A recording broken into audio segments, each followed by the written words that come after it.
Hi, hello. This is Priya. Welcome to my channel Learn Teach Repeat கற்போம் கற்பிப்போம். என்னோட சேனலில் எப்படி நான் பிளானர்ஸ் யூஸ் பண்ண ஆரம்பித்தேன்ற என்னுடைய எக்ஸ்பீரியன்ஸ் நான் ஷேர் பண்ணிகிட்ருக்கேன். இன்றைக்கு வீடியோவில் என்னுடைய ஃபஸ்ட்டு ஸோ கால்டு பிளானர் நான் எப்படி ஆரம்பித்தேன்றது தான் ப்ரெசென்ட் பண்ண போகிறேன். தொடர்ந்து பாருங்கள். நான் ஏற்கனவே சொன்ன மாதிரி என்னுடைய பிளானர்ஸ் எல்லாமே நான் நோட் புக் தான் யூஸ் பண்ணுறேன். நான் பிளான் பண்ணலான்னு ஆரம்பித்தப்போ எனக்கு என்னுடைய கெஸ்ட் ஒருத்தர் இந்த நோட் புக் காம்ப்ளிமெண்ட்டாக ஒரு ப்ரோக்ராமில் கொடுத்தாங்க. ஸோ அவங்கக்கிட்டேருந்து வாங்கின இந்த நோட் புக் தான் என்னுடைய ஃபஸ்ட்டு பிளானர். இந்த நோட் புக்கை எப்படி என்னோடய பிளானராக மாற்றினேன் அப்படின்றது தான் இந்த வீடியோவில் நம்ம பார்க்க போகிறோம்னு சொன்னேன். உள்ளே பார்த்தாதே தெரியும் எப்படி இருக்குன்னு. என்னுடைய பிளானிங் எப்படி ஸ்டார்ட் ஆச்சுன்னு நான் காட்டுறேன். கொஞ்சம் இன்ஃபர்மேஷன் இருக்கிறதுனால நான் அதை ஹைட் பண்ணியிருக்கேன். ரொம்ப பிளாங்காக காமிச்சாலும் புரியாது, அதனால் நான் கொஞ்சம் ஹைட் பண்ணி உங்களுக்கு என்னுடைய ஃபார்மேட் காட்டுறேன். எந்த ஒரு நோட் புக் டைரியிலையுமே நம்ம இப்படி தான் ஸ்டார்ட் பண்ணுவோம். டேட் போட்டுட்டு அன்னையுடைய ஈவெண்ட்ஸ், ஹேப்பனிங்ஸ், மீட்டிங் நோட்ஸ் எல்லாமே நமக்கு எழுதுவோம். நானும் அதே மாதிரி தான் இங்கே ஸ்டார்ட் பண்ணேன். இப்போது ஒரு நாள் ஒரு மீட்டிங் நடக்குது அப்படின்னா, எனக்கு ஒரு டாஸ்க் அசைன் ஆகுது அப்படின்னா அதுக்கு ஒரு டெட்லைன்னு ஒன்று கண்டிப்பாக இருக்கும். ஒரு ப்ராஜெக்ட்னால் ஒரு டெட்லைன் இருக்கும். அந்த ப்ராஜெக்டுக்குள்ளே ஒவ்வொரு டாஸ்க்குக்கும் டெட்லைன் இருக்கும். நான் இங்கே எழுதி வைக்கும்போது அடுத்த பேஜ் திருப்பி நான் ஃப்ரெஷ்ஷாக ஒரு டே ஸ்டார்ட் பண்ணும்போது என்ன ஆகுதுன்னா, இந்த டெட்லைன்ஸ் என்னால் திருப்பி தான் நான் ரெஃபர் பண்ணி பார்க்க வேண்டியது இருக்குது, தவிர எனக்கு அஹெடாகவே தெரியறதுக்கான சான்சஸ் ரொம்ப கம்மியாக இருக்குது. ஸோ ஒவ்வொரு தடவையும் நான் திருப்பி பார்த்து இன்றைக்கி டெட்லைனாக இது ஒர்க் நம்ம கம்ப்ளீட் பண்ணணும், அந்த ஃபாலோ அப், அந்த பிளானிங், அந்த ஷெட்யூலிங் எனக்கு டஃப்பாக இருக்க ஆரம்பிச்சிது. அப்போ தான் நான் ரியலைஸ் பண்ணேன், எனக்கு நிஜமாகவே ஒரு நல்ல பிளானிங் சிஸ்டம் தெரிஞ்சுக்கணும், அதை இம்ப்ளிமெண்ட் பண்ணி எஃபெக்டிவாக ஒர்க் பண்ணணும் அப்படின்ற ஒரு மோட்டிவேஷன் எனக்கு அப்போ தான் வந்தது. ஸோ அந்த மாதிரி நோட்ஸ் எடுக்கும்போது நிறைய டேட்ஸ் நான் மிஸ் பண்ண ஆரம்பித்தேன். அப்போ தான் எனக்கு இது ட்ராக் வச்சுக்கிற மாதிரி ஒரு சிஸ்டம் வேணும் அப்படின்ற ஒரு அவேர்னஸ் எனக்கு வந்துச்சு. ஒர்க்கை பிளான் பண்ணி ஆர்கனைஸ் பண்ணி பண்ணணுன்ற ஒரு ஐடியாவும் வந்துச்சு. ஸோ ஃபஸ்ட்டு நான் எடுத்து யூடியூப்பில் பார்க்கும்போது நிறைய பேர் நிறைய மெத்தட்ஸ் ஃபாலோ பண்ணுறாங்க.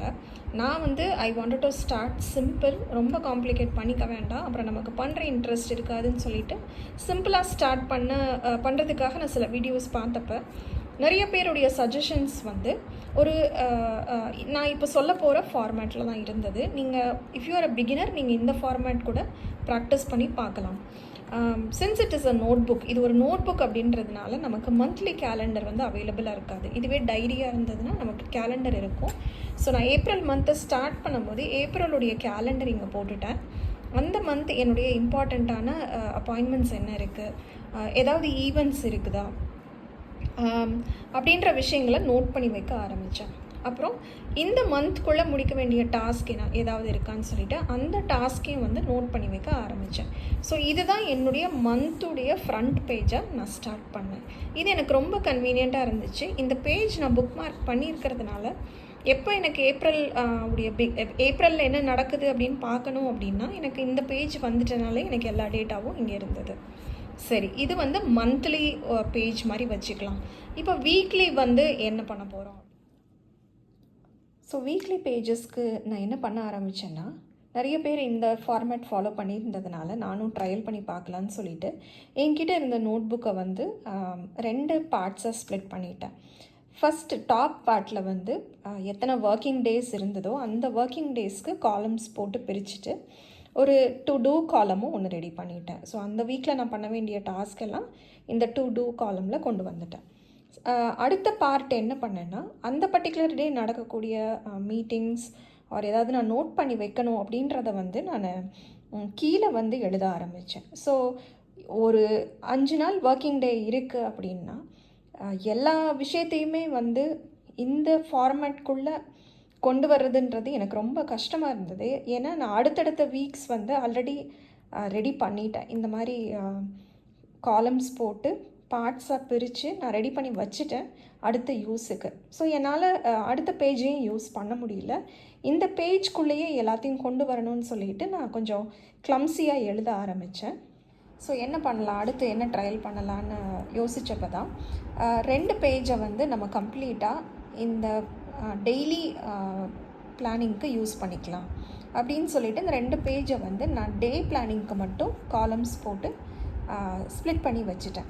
ஸோ டீட்டெயில்டாக நோட்ஸ் எடுக்கிறோம், ஒரு மீட்டிங் போகிறோம், அவங்க நிறைய டிஸ்கஷன்ஸ் பண்ணுறாங்க, அதில் இம்பார்ட்டண்ட் பாயிண்ட்ஸ் நோட் பண்ணணும் அப்படின்றத வந்து நான் தனியாக நோட் பண்ணி வைக்க ஆரம்பித்தேன். ஸோ அடுத்து இமீடியட்டாக ஒரு ஃப்ரீ பேஜ் இருந்ததுனால தனியாக எடுக்க ஆரம்பித்தேன். ஸோ என்ன ஆகுதுன்னா, என்னால் டீட்டெயில்டாக நோட்ஸும் எடுக்க முடிஞ்சிச்சு.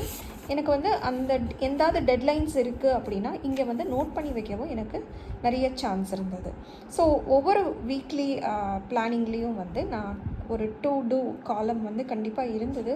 அப்புறம் நெக்ஸ்ட் வீக் நம்ம என்ன ஃபோக்கஸ் பண்ணணும் அப்படின்ற விஷயங்களும் என்னால் இங்கே நோட் பண்ணி வைக்க முடிஞ்சது. ஸோ இப்படி தான் என்னுடைய பிளானிங் ஜேர்னி வந்து ஸ்டார்ட் ஆச்சு.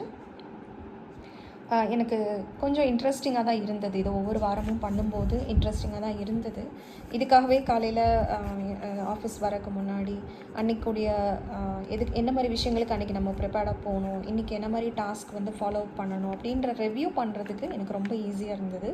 ஸோ காலையில் ஆஃபீஸ் வந்த உடனே நமக்கு அந்த ஒரு ஸ்ட்ரெஸ், ஒரு டென்ஷன், இது இன்னும் பண்ணலையே, அது எல்லாம் அவாய்ட் பண்ணுறதுக்கான நிறைய சான்சஸ் வந்து எனக்கு இந்த பிளானிங் சிஸ்டம் கொடுத்தது. இதுவுமே ரொம்பவே வந்து ஒரு க்ரூடான ஒரு பிளானிங் சிஸ்டம் தான். அடுத்தடுத்து நான் எப்படி வந்து இதை ரிஃபைன் பண்ணிக்கிட்டேன், எப்படி வந்து நான் பெஸ்ட்டாக என்னோடய பிளானிங் சிஸ்டம் யூஸ் பண்ண ஆரம்பித்தேன் அப்படின்றது உங்களுக்கு நான் அடுத்த வீடியோவில் இன்னும் ஒரு பெட்டரான ஒரு பிளானரோட உங்களுக்கு நான் அதை ப்ரெசென்ட் பண்ணுறேன். அடுத்த வீடியோவில் சந்திக்கிற வரைக்கும் this is Priya signing off. Thank you for வாட்சிங். பை.